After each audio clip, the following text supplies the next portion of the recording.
My hand is shaking so hard I can barely keep the phone steady, the screen blurring in and out of focus. It's not a text. It's a live video feed, a grainy, dark shot of my own living room, taken from the security camera I installed last month after the weird hang-up calls started. And right there, in the center of the frame, is my husband, Mark. He's not alone. He's pulling a large, black duffel bag from behind the sofa, the one we bought together. He's zipping it open, and even in the poor light, I can see it stuffed full with neat, banded stacks of cash. A fortune. More money than I've ever seen in my life. My breath hitches, sharp and painful in my chest. This isn't happening. This can't be real. I'm Veronica Taylor. I'm sitting in my car, parked 3 blocks down from our cozy, 2-story house in a neighborhood where nothing worse than a misplaced recycling bin ever happens. The engine is off, but the cold from the leather seat is seeping through my jeans. I came home early from my shift at the clinic because I felt dizzy, a migraine brewing behind my eyes. I saw Mark's car in the driveway and thought, good, he's home, maybe he can make me some tea. I was about to get out when my phone buzzed with a motion alert from the indoor camera. I opened it, expecting to see him maybe surprising me with flowers. Not this. Never this. My mind is screaming, scrambling for a logical explanation. A surprise for me? No, a work thing. He's an accountant. He doesn't deal in physical cash. His face on the screen is calm, focused. He's not nervous, he's methodical. He checks his watch, then looks toward the front door like he's waiting for someone. This is planned. This is premeditated. The betrayal is a physical weight, crushing my lungs. 8 years. 8 years of marriage, of shared jokes and quiet Sunday mornings, and planning for a future that suddenly looks like a painted backdrop, flimsy and fake. Who is he? The man I made coffee for this morning, who kissed my forehead and said he'd see me tonight, is a stranger holding a bag of secrets so dark I can't even begin to fathom them. A pair of headlights swings into my street, slowing as they approach our house. A dark SUV with tinted windows glides to a stop at our curb. On my phone screen, Mark sees it too. He nods to himself, a tight, satisfied little gesture that makes my stomach turn. He hoists the duffel bag onto his shoulder. It's heavy and walks toward our front door. He's leaving, he's taking that money and he's walking out of our life. I have seconds. Do I call the police? And say what? My husband has a bag of money? Do I storm in there and confront him? The thought fills me with a terror more profound than the confusion. The man with the bag of cash is not the man I know. Confronting him feels like stepping into a cage with a wild animal. The driver's side door of the SUV opens. A man gets out, tall, wearing a dark jacket. He doesn't come to the door. He stands by the vehicle, waiting. Mark opens our front door, the one with the little wreath I made last fall. He steps out into the porch light. He's going to that car. He's going to get in and drive away with that money and my entire life. I fumble for the door handle, my fingers numb. I have to stop him. I have to know. But as my hand touches the cold metal, my eyes drop back to the phone. Mark is handing the duffel bag to the man at the SUV. The man takes it, peeks inside, then gives a short nod. He doesn't get back in the car. Instead, he reaches into his jacket, and he pulls out a gun. It happens in a horrible, silent snapshot on my screen. The man levels the gun, not at Mark, but past him, toward our house. Toward me, no, toward where I should be. He's checking. He's making sure I'm not home. Mark is just standing there, watching, his face unreadable from this angle. He knew they'd check. My early exit from work, he didn't know. If I'd walked in that door 5 minutes ago, I press a fist against my mouth to stifle a whimper. The man with the gun nods again, satisfied. He tosses the duffel bag into the backseat of the SUV. Then he turns to Mark, says something. Mark shakes his head. He takes a step back toward our house. The man's posture changes. He raises the gun again, this time pointing it directly at my husband's chest. My blood turns to ice. This isn't a deal. This is a setup. Mark isn't running away with the money. He's being robbed. He's in danger. Every instinct screams to lay on the horn, to scream, to do something. But I'm frozen, a statue of panic watching a silent movie of my husband's murder. Mark is saying something, his hands up, palms out, pleading. The man with the gun gestures sharply with the barrel, toward the SUV. He wants Mark to get in. This isn't a payment, it's a kidnapping. They have the money and now they're taking him. Why? What did he do? What did we do? Mark hesitates, looks back at our house, at the warm, lit windows. For a heartbreaking second, I think he's looking for me. Then his shoulders slump in defeat. He walks slowly toward the open car door. The man keeps the gun trained on him until he slides inside. Then the man gets in the driver's seat. The SUV's lights flare on. They're going to drive away. They're going to take my husband. And I am alone in the dark, 3 blocks away, with nothing but a phone and a truth so horrifying I can't even process it. The taillights of the SUV glow red as it starts to pull away from the curb. Move, Veronica. Do something. Now, the taillights are getting smaller. My car is still off, I'm still frozen, but my husband is in that SUV. I slam my hand against the steering wheel, the shock of pain jolting me into action. I can't just sit here. I twist the key, the engine roaring to life in the quiet street, and I throw the car into drive. I don't think, I just follow. I keep a few car lengths back, my hands glued to the wheel, my breath shallow. They're not speeding. They're driving calmly like this is just another errand. It makes it worse. My mind is a storm of questions. What was in that bag? Who are these people? Why did Mark have that money? And why did he look like he was expecting them, but not like he was expecting a gun? None of it fits. The Mark I know is gentle. He balances our checkbook. He gets anxious if we're 5 minutes late for a reservation. The man on that porch, handing over a duffel bag to an armed stranger, is someone else. We're leaving our neighborhood, turning onto the main road that heads toward the older, industrial part of the city. Warehouses, abandoned lots. My throat tightens. This is where bad things happen in movies. This is where you don't come back from.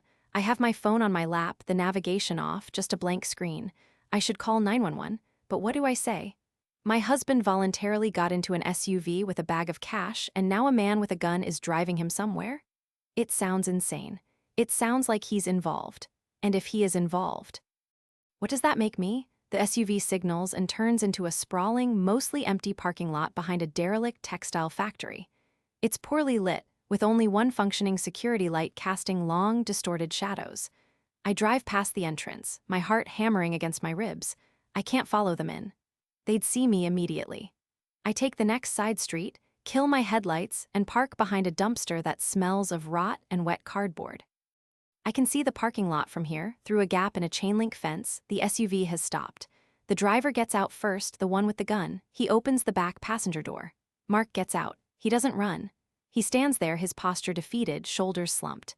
The driver says something to him, gesturing with his free hand toward the dark maw of a loading dock on the factory building. My fingers are digging into my own thighs. Go, Mark, run, but he doesn't. He starts walking toward it. The driver follows, close behind, the gun now held low but unmistakable at his side. This is it. They're going to take him inside and I'll never see him again. I can't let that happen. I fumble for my phone, my fingers slipping on the screen. I open the camera, zoom in as much as I can. It's shaky, but I start recording. Evidence. I need evidence. I capture them walking, 2 silhouettes against the grimy brick. Then the driver stops. He turns, looks directly toward my car. I duck, my head hitting the steering wheel with a soft thump. Did he see me? Did the light catch my windshield? I stay down, counting my own frantic breaths. 1, 2, 3, I risk a glance. They're gone. The loading dock entrance is a black hole. The parking lot is empty except for the idling SUV. They left it running. This is my chance. I could get the license plate. I could look in that bag. If there's something left, some clue. It's the stupidest idea I've ever had. It's also the only one I have. I slip out of my car, the cold night air biting through my thin sweater. The ground is gravel and broken asphalt, crunching softly under my sneakers.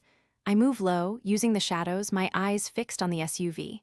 The world is silent except for the low rumble of its engine and the distant hum of the city. I reach the passenger side. The window is tinted too dark to see inside.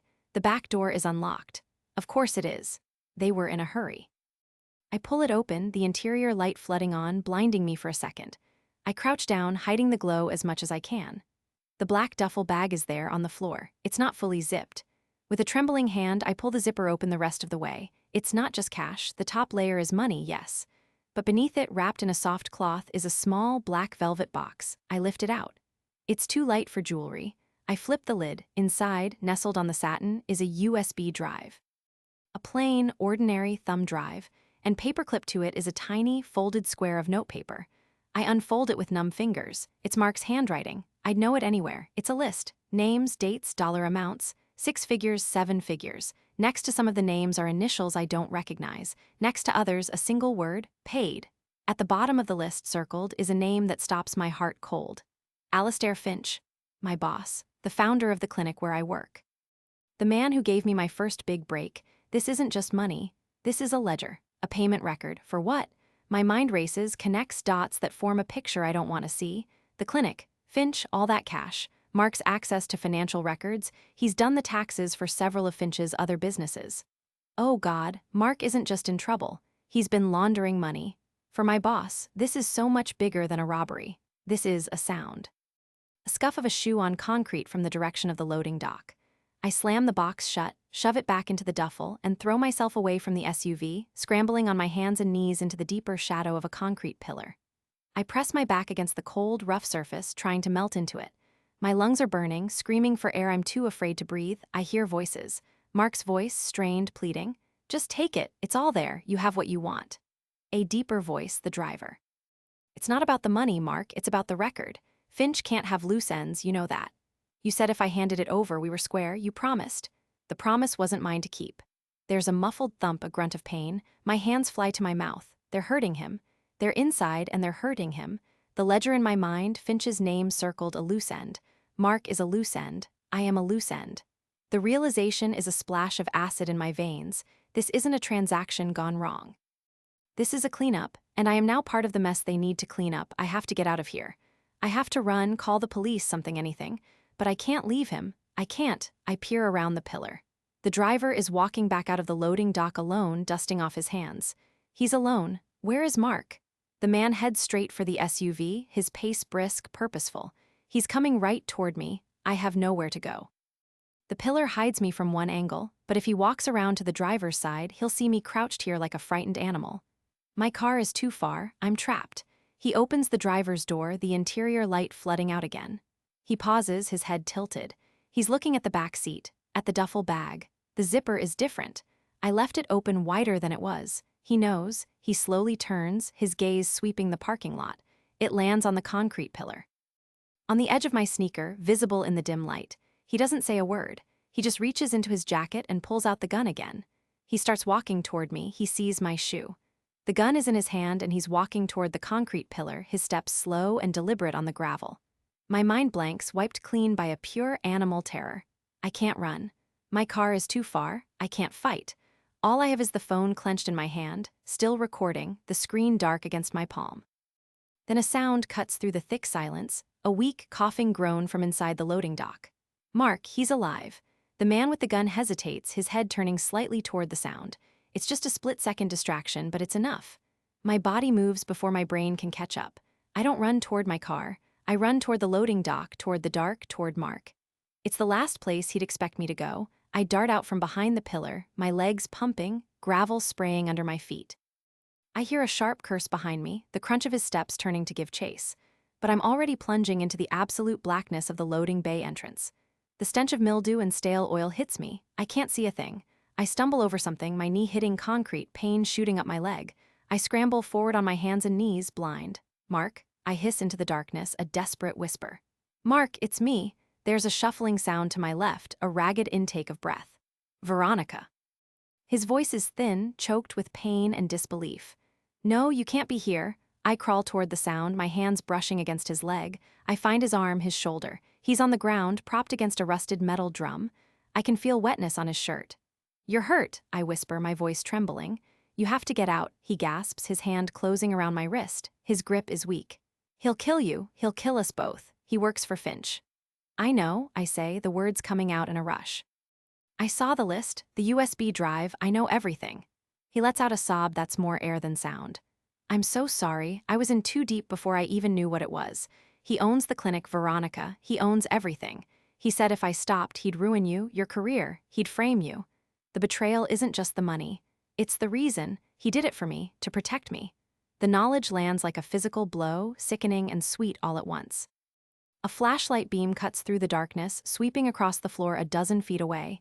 He's inside. The phone, Mark whispers urgently, his lips close to my ear. Do you have it? I nod, then remember he can't see me. Yes. The video, the ledger, send it. Send it to the number at the top of the contacts. Under AF, it's a detective. I've been working with him. It was supposed to be tonight. The exchange was the trap. But he's late. He's not coming. My heart seizes. A detective. Was trying to get out. The beam sweeps closer, illuminating stacks of rotting wooden pallets. We have seconds. I unlock my phone with shaking fingers, the glow illuminating our faces, his pale and bleeding, mine streaked with tears and dirt. I find the contacts. AF, I open it. It's not a name, just a number. I attach the video file, the one that shows the man with the gun, the duffel bag, Mark being forced inside. I attach a photo of the ledger. I type a single word, help, and our location. I hit send just as the flashlight beam lands on us, blinding me. Well, look at this. The man's voice echoes in the empty space. A 2-for-1 deal. Saves me a trip. He steps closer, the gun held steady, pointed at my chest. Mark tries to push himself up to put himself between us, but he collapses back with a groan. Leave her alone, he rasps. She doesn't know anything. She knows enough to be holding a phone, the man says calmly. He takes another step. Hand it over. Slowly. I'm crouched on the filthy floor, the phone's glow still in my hand. The sent message icon glows back at me. It went through. But will it matter? He's 10 feet away. I think of the list. Alistair Finch. My boss's smug, smiling face in the clinic hallway. The way he always patted my shoulder. I feel a surge of rage so hot it burns away the fear. I don't hand him the phone. I look up at him, right into the blinding light. Alistair Finch sent you, I say, my voice surprisingly steady. He's going to let you take the fall for this, you know. You're just another loose end. Like my husband, like me. The man pauses. The gun wavers just for an instant. You don't know what you're talking about. I know he's laundering money through half a dozen shell companies, I say, repeating terms I'd seen on the ledger, praying I'm getting them right. I know the clinic is just a front, and I know he'll cut you loose to save himself. The evidence is already gone. I sent it. His face, shadowed by the backlight, hardens. Then I guess I have no reason to keep you around. He raises the gun. This is it. I clutch Mark's hand, I close my eyes, and then from outside comes the beautiful, terrifying sound of sirens. Not one, many. They're close, screaming through the night, growing louder by the second. The man swears violently. He looks from us to the entrance, then back. The calculus is happening in his eyes. Kill us and be caught at the scene, or run. The sirens are in the parking lot now, lights painting the walls in flashes of red and blue. He makes his choice.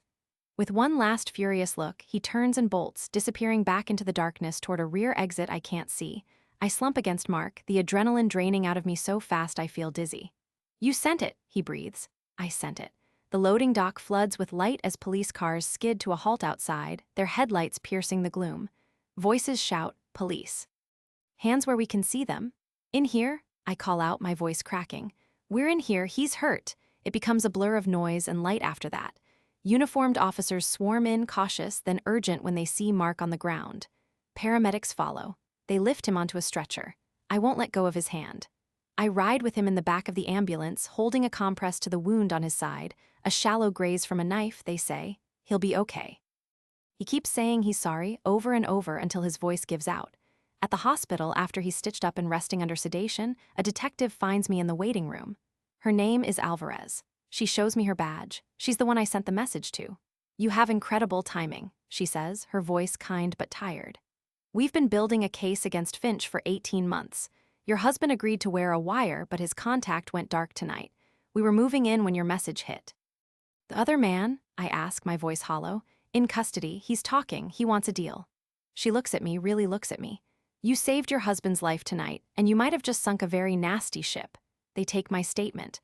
I tell them everything from the video alert to the ledger to the words in the dark warehouse. It takes hours. When I'm finally allowed back into Mark's room, the sun is coming up, a pale gray light seeping through the blinds. He's awake, his eyes clear but full of a deep, exhausted shame. I pull a chair up to his bedside. We don't speak for a long time. The machines beep softly around us. I thought I was protecting you, he finally says, his voice raw. I was just making it worse. I'm so sorry, Veronica, for all of it. I look at his hand, bruised and bandaged, resting on the white sheet. I think of the man I saw on the phone screen, the stranger with the bag of cash. I think of the man who whispered a detective's contact in the dark.